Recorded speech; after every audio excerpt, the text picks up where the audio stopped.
जय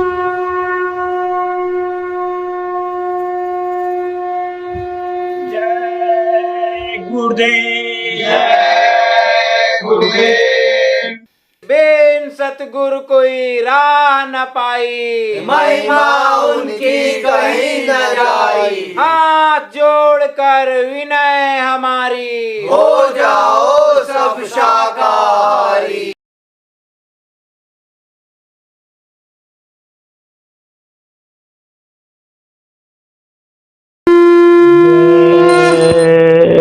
गुरुदेव। गहरा सागर यह संसारा, अगम अविद्या भंवर पारा। मैं अनविघ्न जानो तरना, ताते प्रभु के लीनी शरणम।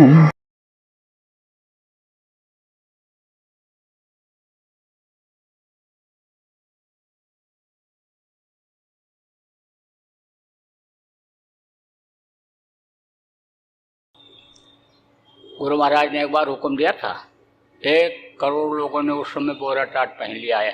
गुरु महाराज के कहने पर पूरे हिंदुस्तान में 1 करोड़ लोगों ने बोरा टाट पहना था, तो उसमें एक मैं भी था। लेकिन जब नामदान देने को हुआ तो आदेश हो गया विश्व उतार, जैसा बताया ये पहन लिया और नामदान देना शुरू कर दिया। सब जगह नामदान देता हूँ, हिंदुस्तान के कोने कोने में जहाँ जाता हूँ वहाँ तो नामदान देता ही देता हूँ। किसी किसी देश में तो कई बार गया, कई जगह नामदान दिया। आपके नेपाल में दिया, हांगकांग में दिया, आपके दुबई में दिया, कतर में दिया, ओमान में दिया, श्रीलंका में दिया, इंग्लैंड में दिया, अमेरिका में दिया। जहाँ जाता हूँ सब जगह नामदान दे देता हूँ। छोटी कोठरी में लोग बैठे रहते हैं, इच्छा रखते हैं, उनको भी नामदान दे देता हूँ। क्यों दे देता हूँ? एक तो गुरु के आदेश का पालन करता हूँ और दूसरे इन पर आ जाती है दया, क्योंकि इस समय किसी के जिंदगी का कोई ठिकाना नहीं है। सुबह आदमी घर से निकले, कोई गारंटी नहीं है कि 2 घंटे के बाद ठीक ठाक फिर वापस आ जाए। इसलिए दे देता हूँ कि भजन करते करते अगर शरीर भी छूट गया तो कम से कम मनुष्य शरीर तो पा जाएगा। तो आपको भी नामदान दूंगा। जो लोग आए हो खाली नहीं लौटाऊंगा, वो नाम बताऊंगा जिसके लिए गोस्वामी जी महाराज ने कहा कि कलयुग केवल नाम आधारा, सुमिर सुमिर नर उतरने पारा। नाम लेत बहु सिंधु सुखाही, सुजन विचार करो मन माही। नाम लेते ही बहु सागर सूख जाए। वो नाम बताऊंगा जिसके लिए गोस्वामी जी ने कहा कि राम न सकहि नाम गुण गाई, कह लग करो मैं नाम बढ़ाई। वो नाम आपको बताऊंगा, वो नाम है ध्वन्यात्मक नाम। ध्वन्यात्मक नाम किसको कहते हैं? जो धनियों के मुंह से निकलता है, 24 घंटा वो नाम निकलता ही रहता है और कभी खत्म नहीं होता है। आपके मुंह से जो आवाज़ निकलती है थोड़ी दूर जाने के बाद खत्म हो जाती है, लेकिन धनियों के मुंह से जो आवाज़ निकलती है वो कभी खत्म नहीं होती। यह धनियों के नाम से जो ध्वन्यात्मक नाम निकलता है वो अनिर्मायक है। निर्मायक किसको कहते हैं? जो माया के लोक में जन्म नहीं लेते हैं, मरते नहीं हैं, आते नहीं है इधर। और मायक नाम कौन सा है? जो माँ के पेट में बनते हैं और माया के लोक में जन्म लेते हैं और माया के लोक में रहने वाले उनका नाम रखते हैं और उस नाम को वो जगा लेते हैं, ताकत पैदा कर देते हैं। वो नाम मायक नाम होता है। जैसे राम आए थे तो राम नाम उन्होंने जगाया था, वो मायक नाम है। आपको याद होगा जगाया हुआ नाम से लोगों को लाभ मिला। देखो विभीषण के घर पर राम राम लिखा हुआ था और लंका जब जलने लगा तो विभीषण का घर बच गया था। उस समय राम नाम में शक्ति थी। कृष्ण आए तो कृष्ण नाम की शक्ति बढ़ी। कृष्ण कृष्ण जैसे जहाँ पर पुकारा कृष्ण खड़े हुए मिले। द्रौपदी को, बाराग्रह को, तमाम से उदाहरण मिले। त्रेता और द्वापर के पहले गुरु की पूजा होती थी, गुरु नाम में शक्ति थी सतयुग में, और गुरु हमेशा रहे इस धरती पर। इसलिए हमारे गुरु महाराज ने गुरु के पहले जय लगाया और आगे लगा दिया देव। जा माने जयमान, या माने देव। जयमान माने जो हमेशा रहे, और देव माने देने वाला। तो सच्चे गुरु सतगुरु होते हैं, देते ही हैं। तो जय गुरुदेव नाम हमारे गुरु महाराज ने जगाया। जगाते कैसे हैं नाम को, ये भी बता दें आपको। आप इतने लोग बैठे हो और कहाँ से जुड़े हुए हो ये आपको नहीं पता है। परमात्मा से जुड़े हुए हो सब लोग, पतले तार के द्वारा, देख नहीं सकते। तो आप समझो कि इसी तरह से नाम को जब जगाया जाता है तो तार के द्वारा जोड़ दिया जाता है, और जब जोड़ दिया जाता है और उस नाम को पुकारा जाता है तो मददगार हो जाता है। कैसे भी बता दें आपको। आप अपने बच्चों को लेकर के कहीं जा रहे हो और छोटे बच्चे को ठोकर लग गई और उसने कहा पापा, तो तुरंत देखोगे। मम्मी, तो तुरंत मम्मी देखेगी। भाई, भाई देखेगा। जिसको आवाज़ लगाएगा वही देखेगा। ऐसे ही जगाए हुए नाम को जब बोला जाता है तो फौरन वो मददगार हो जाता है। समय का जगाया नाम, वर्णात्मक नाम इसीलिए जाना जाता है। तो देखो, ये जय गुरुदेव नाम हमारे गुरु महाराज ने जगाया और जगा करके लोगों को बताना शुरू किया तो जल्दी लोगों को विश्वास न हो। आप इतने आदमी बैठे हो, सब लोग धार्मिक हो और भगवान को सब मानते हो, लेकिन एक नाम से नहीं, अलग अलग नाम से पुकारते हो, अलग अलग नाम से उसको मानते हो। अब जब कोई नई चीज़ बताई जाती है तो जल्दी विश्वास नहीं होता है। ऐसे लोगों को जल्दी विश्वास ना हो। तब गुरु महाराज ने कहा तुम परीक्षा ले लो। परीक्षा में अगर जय गुरुदेव नाम खरा उतरे तो मानो। परीक्षा लेना लोगों ने शुरू किया। जा रहे हैं, मधुमक्खियाँ छेदने लगी। मधुमक्खियाँ जब छेदने लगती हैं तो बगल का ही आदमी छोड़ करके भाग जाता है, क्योंकि छुड़ाने वाले को ही लग जाती हैं। जब देखा कोई सहारा नहीं, जय गुरुदेव जय गुरुदेव जय गुरुदेव बोला, बस तेज हवा चली और उसी में मधुमक्खियाँ सब उड़ गई। पानी में नहाने के लिए गया, डूबने लग गया, कोई सहारा नहीं। जय गुरुदेव बोला, बस हिलोर आई और उसको ले जा करके नदी के किनारे लगा दिया।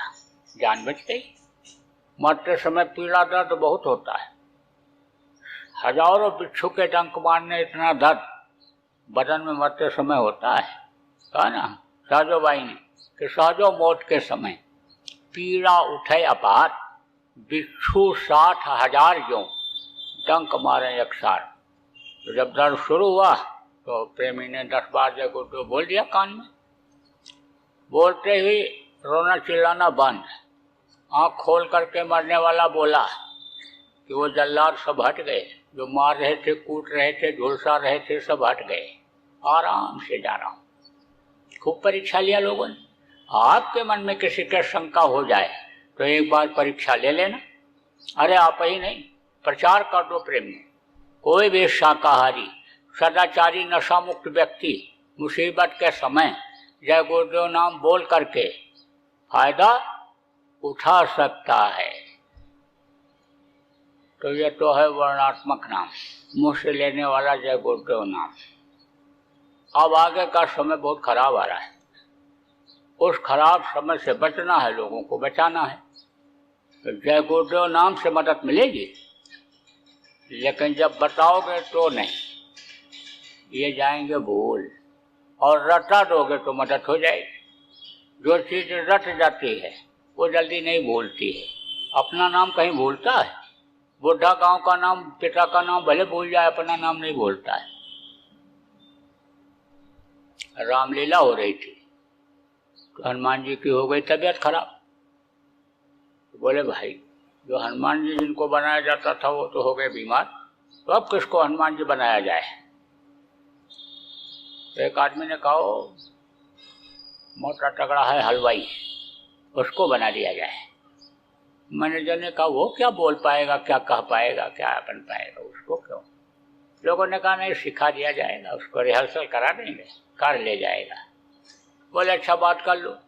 गए उसके पास, बोले तुमको रामलीला में हनुमान जी बनाना चाहते हैं। अंदर अंदर बहुत खुश हो गया कि हनुमान जी बन जाऊंगा, मेरा फोटो खिंच जाएगा, कैलेंडर बन जाएगा, घर घर में लग जाएगा, सुबह उठ के ही हमारे पैर पर लोग गिरेंगे, फूल पत्ते प्रसाद चढ़ाएंगे, हमारा ही लड्डू हम ही को खिलाएंगे, ले जा कर के दुकान से खरीद के हम ही को खिलाएंगे, बहुत खुश। लेकिन अंदर अंदर फिर उसके मन में ये बात आई कि भाई झूठ बोलना, धोखा देना बहुत बड़ा पाप होता है, तो झूठ नहीं बोलूँगा, ना इनको धोखा दूंगा, साफ साफ बात बताऊंगा मैं। तो कहा देखो भाई, मैं पढ़ा लिखा नहीं हूँ कुछ, मैं बोल नहीं पाऊंगा वहाँ। लोगों ने कहा चलो सिखा देंगे तुमको, रिहर्सल करा देंगे, चलो मेरे साथ। सलाह किया लोगों ने, कहा चलो सिखाया दिया जाएगा इसको। ले गए, दिन भर उसको समझाए, बताए और करके दिखाए और उससे करवा के भी देखे, बोले कर ले जाएगा। लेकिन जब रात को पहुंचा स्टेज पर, लाल आंखें किए हुए रावण को बैठे देखा तो पैर कांप गए उसके, सब भूल गया। और जब रावण ने डांटा, ए बंदर, कौन है तू, क्या है तेरा नाम? तब कहता सरकार की दुहाई, हम रामदास हलवाई। वही अपना ही नाम याद रहा, बाकी सब भूल गया। तो अगर जय गुरुदेव नाम आप लोगों को रटा दोगे, याद करा दोगे, तब तो याद रहेगा, हम नहीं तो ये जाएंगे भूल। और मुसीबत में और भूल जाता है, मुसीबत में होश हवास आदमी का काम नहीं करता है, इसलिए इनको रटाना पड़ेगा आपको। कैसे रटाओगे? अखंड नाम धुनी करो, 24 घंटे की, 12 घंटे की, 8 घंटे, 4 घंटे की। और नहीं तो जितने भी लोग आप यहाँ पर आए हुए हो, आप 2-2 घंटे की नाम ध्वनि अपने अपने घरों में तो कर ही सकते हो, और रोज नहीं, महीने में 4 ही 6 बार सही। घर वालों को इकट्ठा कर लो, रिश्तेदारों को इकट्ठा कर लो, मिलने जुलने वालों को बुला लो और नाम ध्वनि बोलो और बुलवाओ। 2-4 बार भी अगर कोई आ गया, आधा घंटा भी बैठ करके जय गुरुदेव नाम की ध्वनि बोला तो याद हो जाएगा। और याद हो जाएगा, मुसीबत में जब याद करेगा तो मदद हो जाएगी। देखो, कुछ बच्चे ऐसे होते हैं जो बहुत चंचल होते हैं और जो बताओ उसका उल्टा करते हैं, तो वो तो आपकी बात नहीं मानेंगे, कहोगे तो याद ही नहीं करेंगे, लेकिन मजबूरन याद करेंगे। तरीका बता देता हूँ आपको। देखो बच्चियों, रोटी जब शाम को बना लो, तब परिवार में जितने भी लोग हों सबको इकट्ठा करो और जय गुरुदेव नाम की ध्वनि बोलो और बुलवाओ। आधा घंटा, 15 मिनट, कम से कम 10 मिनट रोज, 5-6 दिन, 8 दिन।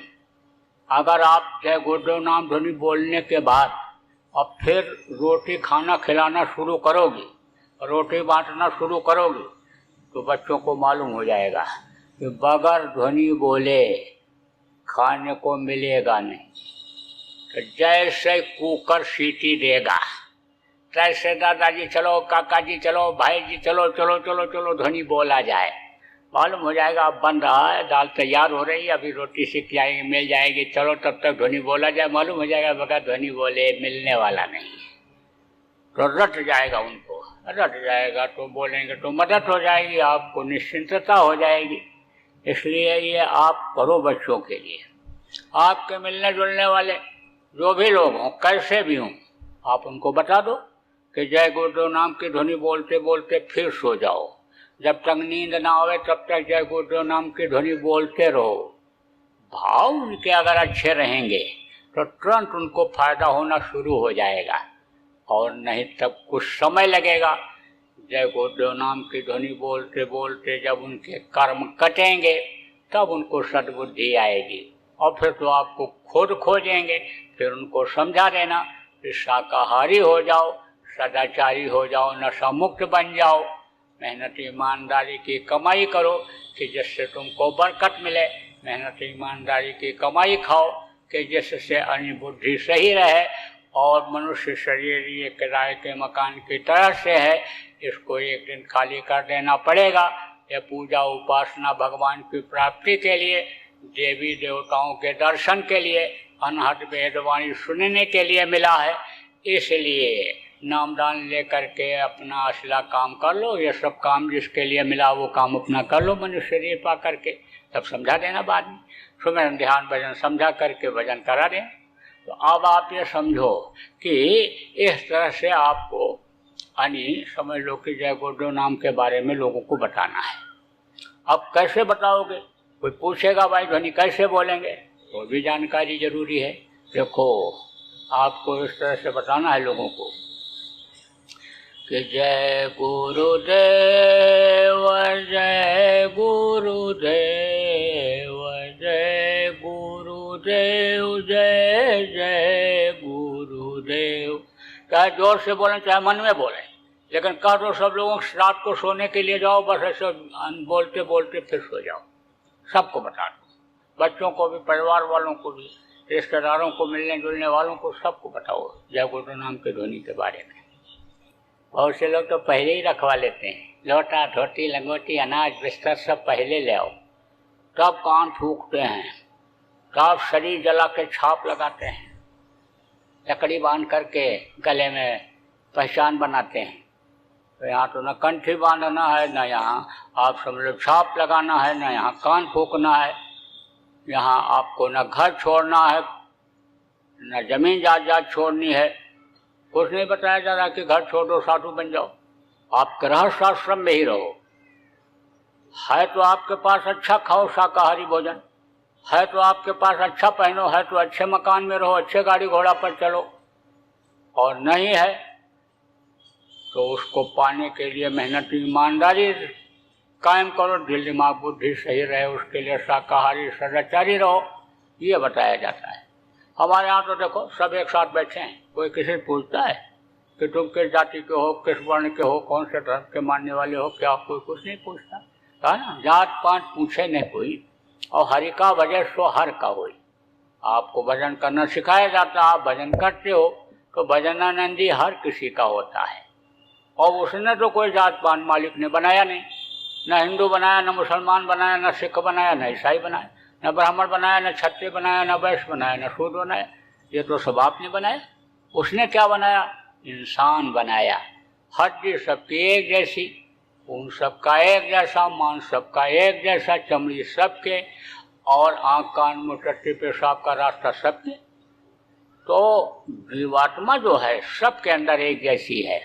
तो जो जीवात्मा को समझता है, मानता जानता है, वो भेदभाव ऐसे नहीं करता है किसी से भी।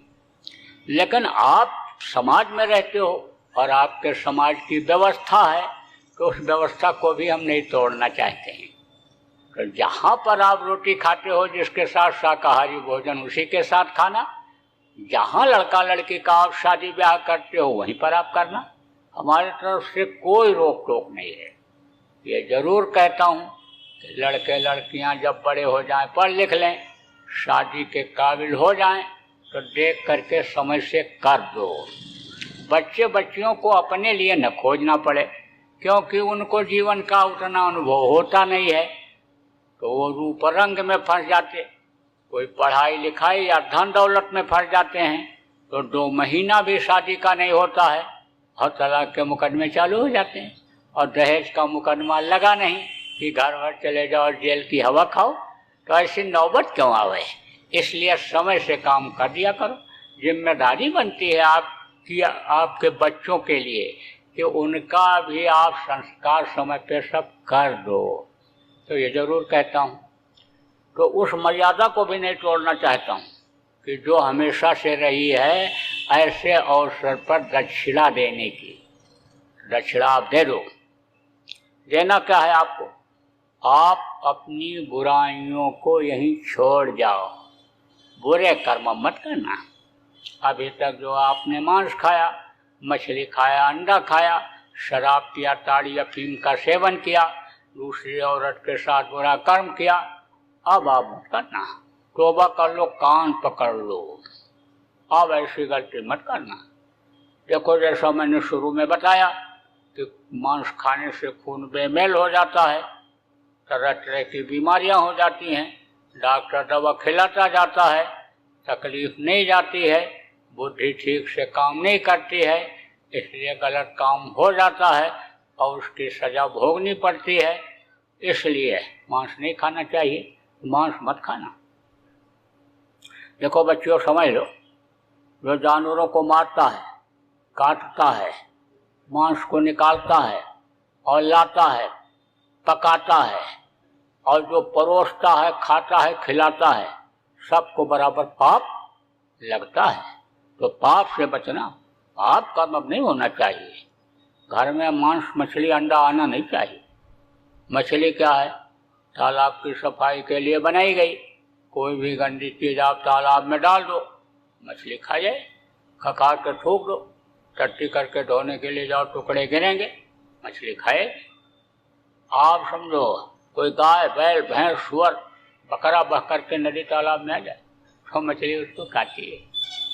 मछली मत खाना, मर जाती है तो पानी के ऊपर तैरती है, तो गिद्ध और कौवा खाते हैं। गिद्ध और कौवा का है भोजन वो। अंडा क्या है?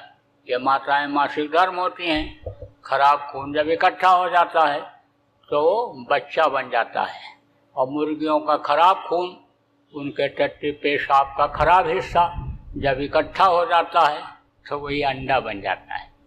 तो बहुत से डॉक्टर साहब लोग तो कहते हैं अंडा खाओ, ताकत आ जाएगी। लेकिन ये जो अंडा खाते खिलाते हैं वैज्ञानिक और डॉक्टर, ये सब अज्ञानी। कहते तो है हवाई जहाज बना लिया, हवा में उड़ने लग गए, लेकिन बगैर पेट्रोल के कोई हवाई जहाज उड़ता है? एक नट वो ढीला हो जाए तो ऐसे मुंह के बल गिरता है। वो भी तो कोई विज्ञान था कि हनुमान जी जब संजीवनी बूटी लेने के लिए गए थे तो कोई हेलीकॉप्टर हवाई जहाज पर बैठ कर गए थे?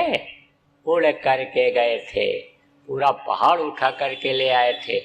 कोई ऐसा हवाई जहाज बना जो पहाड़ उठा के ले आओ? देखो वो भी तो कोई विज्ञान था कि सती सावित्री ने पति के प्राण को वापस ले लिया था, सती अनसुईया ने ब्रह्मा विष्णु महेश को छोटा छोटा बच्चा बना दिया था, वो भी तो कोई विज्ञान था। तो कितना भी डॉक्टर टर टर करता रहे, ना तो अंडा खाना और न बच्चों को खिलाना। और बच्चों को तो यही बता दो कि घर से बाहर की कोई चीज़ खाओ ही नहीं, क्योंकि दीन और ईमान धर्म लोगों ने पैसे के लिए बेच दिया, मिलावटी चीज़ों को बाजार में उतार दिया। अब उन चीज़ों को जब बच्चे खाते हैं, आदमी देखे भाले बगैर खा जाता है तो किडनी ही खत्म हो जाती है, लीवर ही खत्म हो जाता है। छोटे छोटे बच्चों को देखो बवासीर, बकंदर, हार्निया, हाइड्रोसील की बीमारी हो रही है।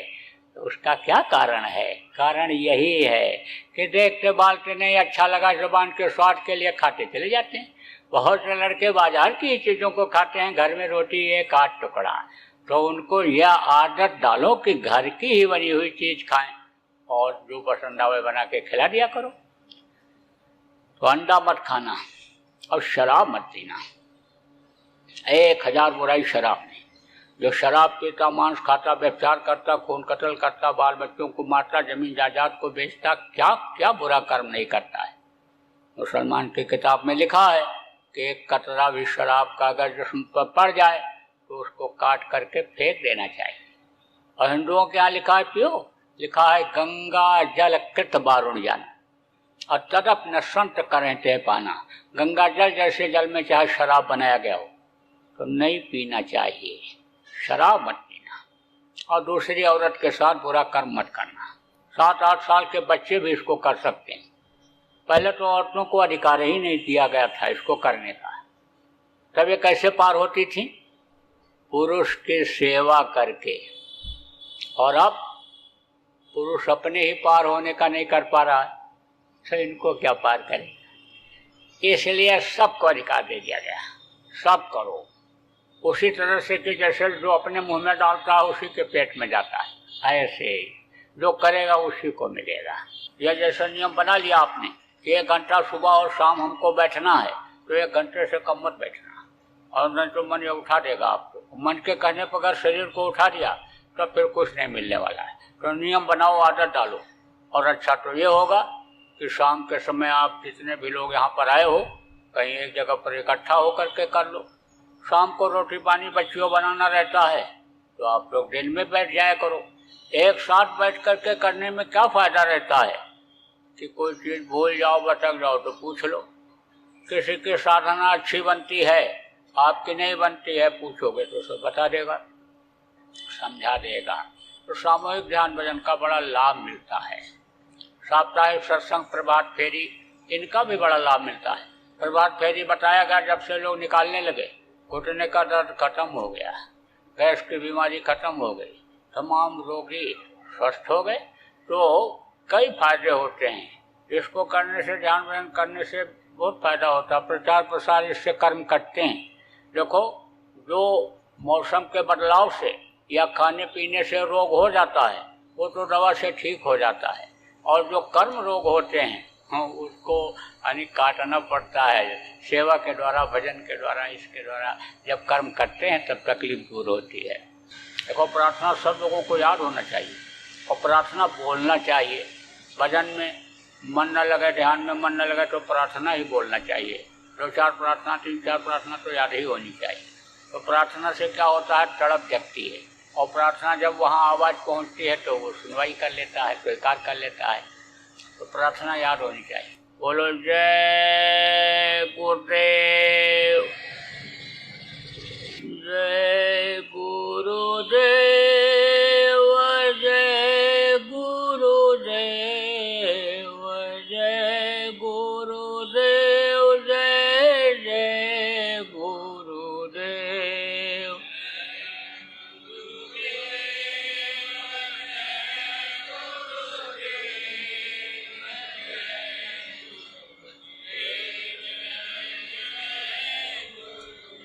जय गुरुदेव, जय गुरुदेव, जय गुरुदेव, जय जय गुरुदेव।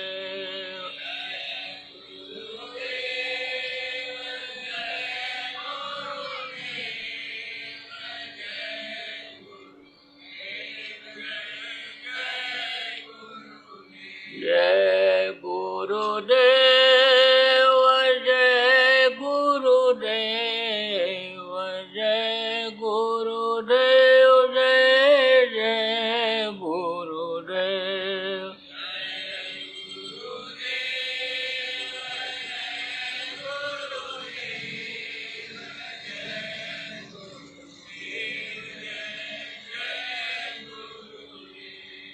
इसी तरह के नाम ध्वनि सब लोग बोलिएगा और लोगों को बुलवाइएगा। तो प्रेमियों, देखो, मांस मनुष्य का भोजन नहीं है। मांस खाने से खून बेमेल हो जाता है और तरह तरह की बीमारियां हो जाती हैं शरीर के अंदर। जब से देखो मांसाहार बढ़ा और शराब और ये गांजा, अफीम और नशे की गोलियां लोग खाने लगे, तब से अपराध और भ्रष्टाचार बहुत हो गया। अपराधी शरीर हो गया, अपराधी घर हो गया, अपराधी जाति समाज हो गया, अपराधी आपके समय राजनीति हो गई, अपराधी दफ्तर हो गए, यानी अपराध बहुत बढ़ गया। तो ये अपराध और भ्रष्टाचार की ये जननी है। तो इसको दूर करना चाहिए। जितने भी बुद्धिजीवी हो, जितने भी अच्छे लोग हो देश के, जितने भी धार्मिक लोग हो देश में, आज के दिन आप लोगों को इस बात का विचार करना है, इसका संकल्प बनाना है कि भ्रष्टाचार और अपराध को ख़त्म किया जाए, क्योंकि ये सब के लिए हानिकारक है, किसी के लिए फ़ायदेमंद नहीं है। जो ये समझता है कि अपराध करके हम खुशहाल हो जाएंगे, सुखी रहेंगे, तो एक न एक दिन उसको भी यानी अपार दुख का सामना करना पड़ता है, दुख झेलना पड़ता है। जैसा कि पीछे के इतिहास बता रहे, तवारीख बता रही है, तो उनको देख करके उनको भी ज्ञान करना चाहिए। तो उससे सुख और शांति नहीं मिल सकती है। तो सुख शांति लाने के लिए यानी ये जो जड़ है उसी को क्यों न ख़त्म कर दो। जड़ को ही काट दो तो पेड़ बढ़ेगा नहीं, पेड़ गिर जाएगा। तो ये जो शाखा बढ़ रही है यानी अपराध और भ्रष्टाचार की, ये मांस, शराब और ये जो नशे की चीज़ों का प्रचलन बढ़ रहा है, इसी को क्यों न ख़त्म कर दिया जाए। तो अब आप ये समझो कि अगर आप लोगों के हृदय में परिवर्तन ला दो, लोगों के अंदर बदलाव ला दो तो ये अपने आप बंद हो जाएगा। कोई बंद करे न करे, उसको अगल बगल वाले को देखना पड़ता है, जिसके पावर में है, अधिकार में है, अगल बगल वाले को देखना पड़ता है कि कहीं ऐसा ना हो ये नाराज़ हो जाएं। लेकिन कुछ हिम्मत वाले ऐसे भी होते हैं कि जो कदम आगे बढ़ा देते हैं, और अच्छे काम के लिए जब कदम बढ़ाते हैं तो उनकी देखो जीत होती है। आप देखो अभी एक उदाहरण आपके सामने है, लोग कह रहे थे हार गए हार गए हार गए हार गए, लेकिन जीत गया। वो क्या जीता? दिल जीता था उसने, उन्होंने दिल जीता था, शराब बंद करके दिल जीता था। किसका दिल जीता था? जो शराब के नशे से परेशान औरतें थीं, आदमी थे, सभ्य लोग, सज्जन लोग जो थे, जो परेशान थे, उनका दिल जीता था, उनका दुआ आशीर्वाद लिया था। तो देखो उनकी विजय हो गई और फिर वो आ गए। लोग कहते थे देखो ये तो चले जाएंगे इसी से, क्योंकि इनकी संख्या पीने वालों की बहुत बढ़ गई। घर घर किसी ने खुलवा दिया, ताड़ी फीड़ी कर दिया, चढ़ करके जाओ, तोड़ के लाओ, पियो। नशे की आदत डाल दी कि हमारी कुर्सी न चली जाए, और कुर्सी बचाने के लिए लोगों का आदत खराब किया। तो लोग कहते थे कि ये तो अब दोबारा आएंगे नहीं इसी वजह से। लेकिन हिम्मत किया, अच्छे का साथ सब लोग देते हैं, आदमी न दे तो कुदरत साथ देती है। इसी तरह से समझो कि कुदरत लोगों की दिल दिमाग बुद्धि अच्छाई की तरफ मोड़ देती है। तो देखो या तो हिम्मत होना चाहिए, और नहीं होना चाहिए तो आप कम नहीं हो। इस समय धार्मिक लोग बहुत हो, सत्संगी बहुत हो, प्रेमी बहुत हो, आप समझाओ लोगों को। बहुत से लोग बदल गए, तमाम अपराधी लोग सुधर गए। गुरु महाराज के पास एक से एक अपराधी आते थे और कहते थे महाराज छूटेगा ही नहीं, और उन्होंने दया किया, छूट गया। एक से एक शराबी आए, एक से एक गंजेड़ी आए, एक से एक आप समझो भांगखोर आए, लेकिन गुरु महाराज की दया हो गई और छूट गया। आते जाते रहे, आते जाते रहे, सुनते रहे, समझते रहे, तो ये मन बदल जाता है। सुनते रहने से, समझते रहने से, यानी कोई समझाता रहे, बैठता रहे, उठता रहे, तो लोग बदल जाते हैं। इसी में अभी खोजोगे मिल जाएंगे आपको। आप मान लो कोई पियक्कड़ हो, अभी पीते हो, पहली बार चले आए हो, किसी के कहने में, दबाव में, या ऐसे ही बाबा क्या कहते हैं सुन लें। आप अगर खोजोगे तो ऐसे ऐसे लोग मिलेंगे कि दर्जनों बोतल कंपनी की लेबल ये बता देंगे, रटे हुए हैं, इनको रट गया है कि ये ब्रांड है, वो ब्रांड है, ये कंपनी का है, उस कंपनी का है। लेकिन छोड़ दिया तो छोड़ दिया। सती भेंट अब यह तन नहीं। आप समझो औरत कितनी प्यारी होती है, आप समझो जीवन भर का साथ निभाने का संकल्प लेता है आदमी, लेकिन शिव संकल्प कीन मन माही, और सती भेंट अब यह तन नहीं। समझा? उन्होंने संकल्प बना लिया तो औरत तक का त्याग कर दिया। और ये क्या चीज़ है? यह तो जैसे शरीर की मैल होती है, यानी जैसे शरीर के ऊपर से हाथ रगड़ दो मैल ऐसे निकल जाए। ये चीज़ें तो जो बुरी आदतें हैं, ये तो मैल की तरह से हैं। अरे खाल खिंचवा दिया लोगों ने जब संकल्प बना लिया। आप समझो टोरेज की खाल खींच ली गई थी। आप ये समझो कि पलटू ने जब संकल्प बनाया कि झुकेंगे नहीं और हम अपने काम में लगे रहेंगे, आध्यात्मिक काम में लगे रहेंगे, तो लोगों ने उनको जिंदा जला दिया। लेकिन कहीं डगमगाए। तो आप ये समझो मन में जब बात आ जाती है, अच्छे काम के लिए संकल्प बन जाता है। जय गुरुदेव। अभी आपने बाबा उमाकांत जी महाराज के सत्संग को सुना। बाबा जी अन्य किसी से चंदा न लेकर अपने प्रेमियों के सहयोग से देश विदेश में तमाम जनहित के काम करते हुए सभी तरह की तकलीफ़ों को दूर करने व प्रभु के मिलने का उपाय बताते हैं। आप इस जीवन के इस बचे हुए समय में समय निकालकर बाबा जी से ज़रूर मिलिएगा। आपके सुझाव के लिए व्हाट्सएप नंबर 9575600700। जय गुरुदेव, जय गुरुदेव।